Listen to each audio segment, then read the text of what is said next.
Thank you, choir. That was beautiful. It is good to be with you all today. This week, as I was preparing my sermon, I couldn't help but laugh. Of course, this particular time I'm preaching, the lectionary not only provided a 22-verse-long passage, but one that is so brimming with material that I could likely write a dissertation on it. And then I continued to chuckle when I realized that what the Spirit was stirring in me to preach this week actually required that we take the first 5 chapters of Mark as a starting place. As all the famous angels say, "Fear not, I promise to stick to my allotted time." This week's passage is a healing story, tucked inside of a larger healing story. But really, these healing stories come in the midst of so many healing miracles. The Jesus we see in the Gospel of Mark seems to move into his ministry, into healing and miracles at a breakneck pace. No birth narrative, no childhood.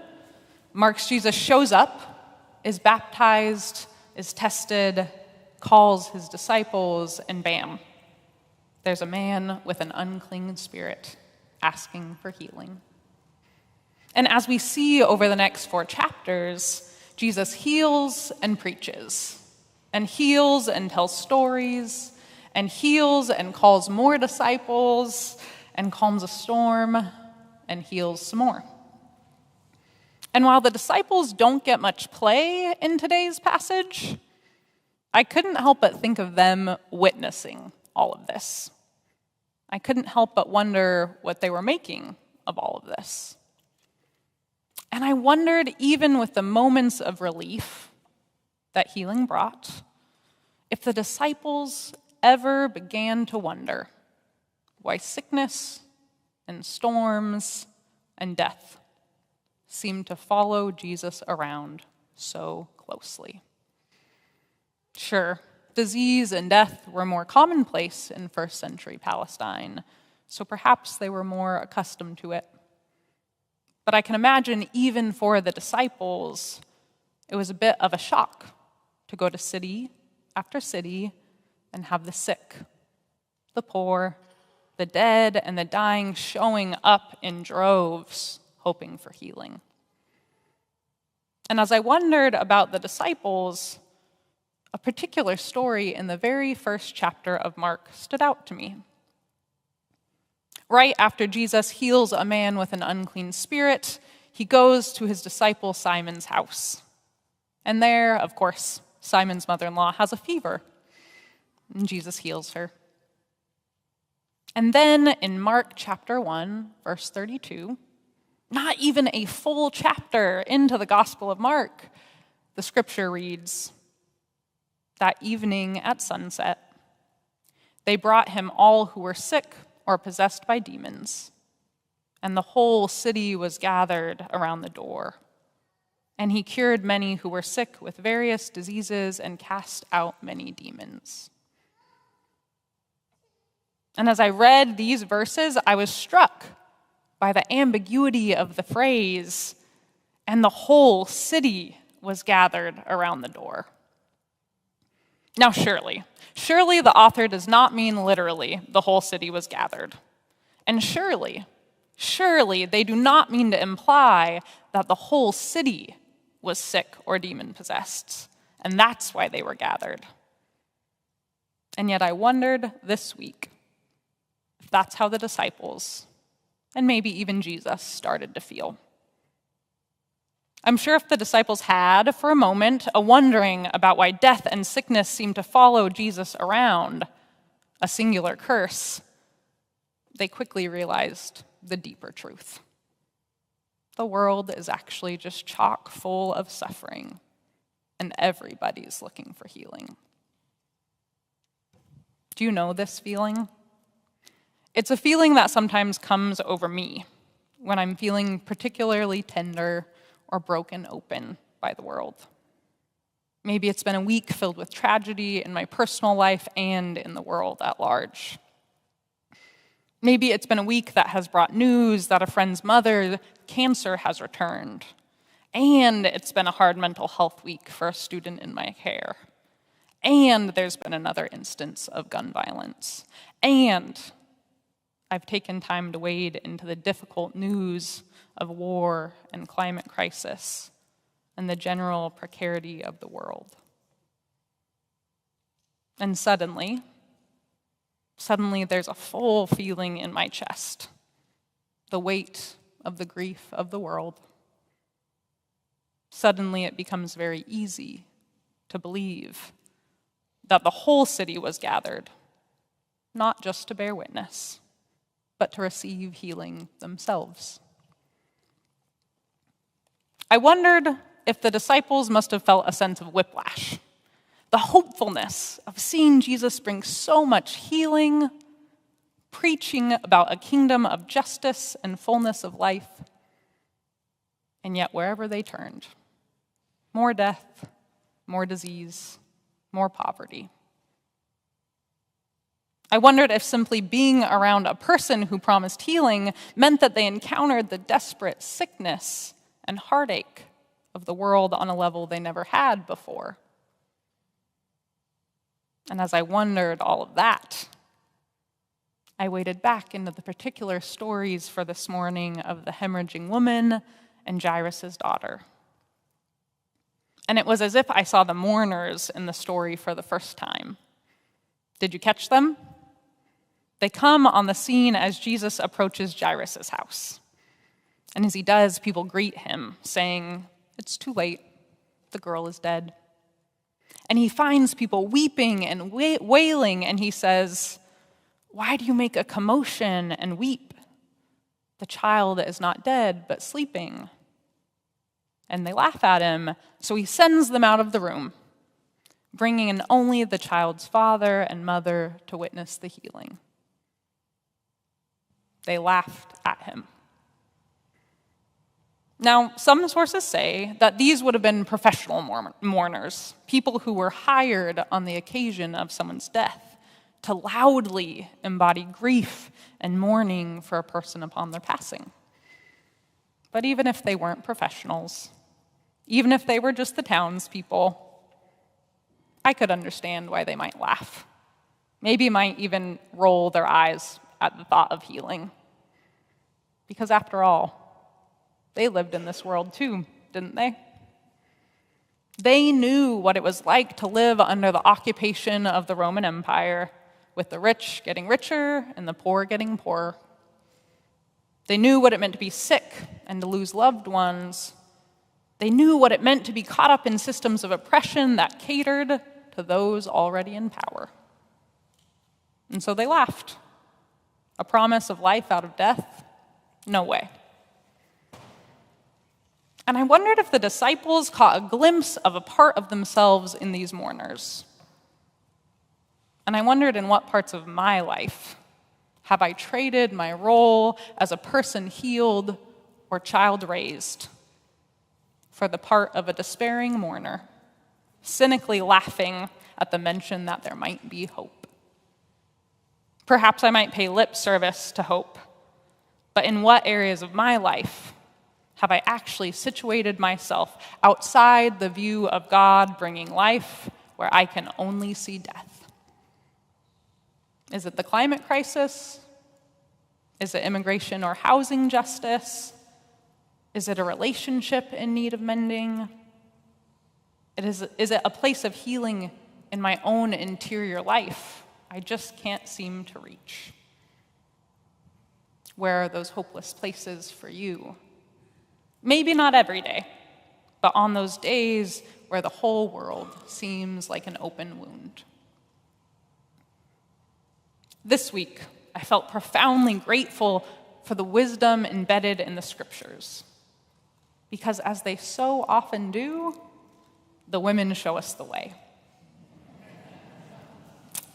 I see in both the little girl and in the hemorrhaging women 2 different ways to move towards hope in the face of a despairing world. And we desperately need both. The first, I think, is the approach that we as the UCC often gravitate towards. It's our comfort zone. It's that of the little girl.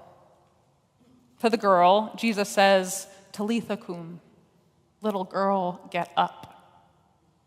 In the face of hopelessness, one of the ways from death towards life is simply taking a step of faith.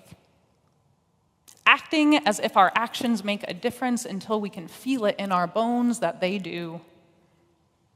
As folk artist and activist Joan Baez says, action is the antidote to despair. And in part, it's true. But as so many activists who care deeply about seeking holistic and sustainable forms of activism can attest, action alone isn't the root of the cure for our despair. Perhaps especially for the places we sometimes feel are beyond healing. No, that wisdom comes from the hemorrhaging woman. The hemorrhaging woman does act, but her action is that of reaching towards another.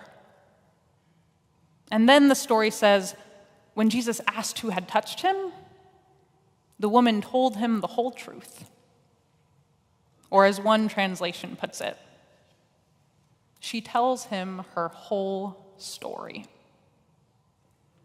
I imagine in that moment the woman taking Jesus by the arms and telling him of how hopeless she felt, how much money she had spent, how much pain she had endured, how many doctors told her she was beyond curing, and how she got worse and worse. How even now she wondered if the hemorrhage might begin again. Was her healing final? I imagined her admitting that even as she reached out to touch his cloak, even as she had hope for healing, she also held her 12 years of despair, a well-worn path in her heart. And as she held hope, both her hope and her despair, she knew that she had to reach out to touch him, this man who seemed to encounter death and disease at every turn. Because even if he didn't heal her, he might at least understand the depth of her pain. It's only after she tells her whole story that Jesus tells her that her faith has made her well. What if one of the antidotes to despair in the face of a heartbreaking world is telling our whole stories to one another? Practicing voicing not only the narratives of healing, but also our anxiety and grief, so that we can hold it together. Poet Ross Gay insists that as we expand our capacity for grief, we too expand our capacity for joy. He tells it like this: among the most beautiful things I've ever heard anyone say came from my student Bethany, talking about her pedagogical aspirations or ethos, saying, "What if we joined our wildernesses together?" Sit with that for a minute, he writes. That the body, the life, might carry a wilderness, an unexpected territory, and that yours and mine might somewhere, somehow meet, might even join. And what if the wilderness, perhaps the densest wild there is our sorrow or the intolerable? He goes on. It astonishes me sometimes, no, often, how every person I get to know, everyone, regardless of everything, lives with some profound personal sorrow. Everyone, regardless, always, of everything. Not to mention the existential sorrow we all might be afflicted with, which is that we, and all that we love, will soon be dead. Is this sorrow of which our impending being no more might be the foundation, the great wilderness? Is sorrow the true wild? And if it is, And if we join them, he ends, your wild to mine, what's that? For joining two is a kind of annihilation. What if we joined our sorrow, I'm saying, what if that is joy? He ends here, but I might add, what if that is healing? This, I think, is the wisdom of the hemorrhaging woman in the face of a world in need of healing. If all we can hear is a call to action, if all we hear Jesus saying is, little girl, get up, time to get working on the problems of the world. Of course, there will be days in which we can't help but cynically laugh, or burn out, or prefer to weep and rend our clothes. Because who are we? Just one person against the ever-present crush of the crowd, against the whole city lining up at the door for healing. But the hemorrhaging woman's wisdom is the gift of recognizing ourselves as part of the crowd in need of healing. It is the bravery to reach out to touch one another, to tell our whole stories, trusting that it will heal us, trusting that our connection is just as much a part of healing as any of our actions are. Our vulnerable and tender connection is what sustains us, church. It is what gives us reason to believe that life will come from death, healing from brokenness. We just have to be brave enough to risk connection, to risk reaching out, to hold, to be held. May we risk connection so as to be healed. Amen.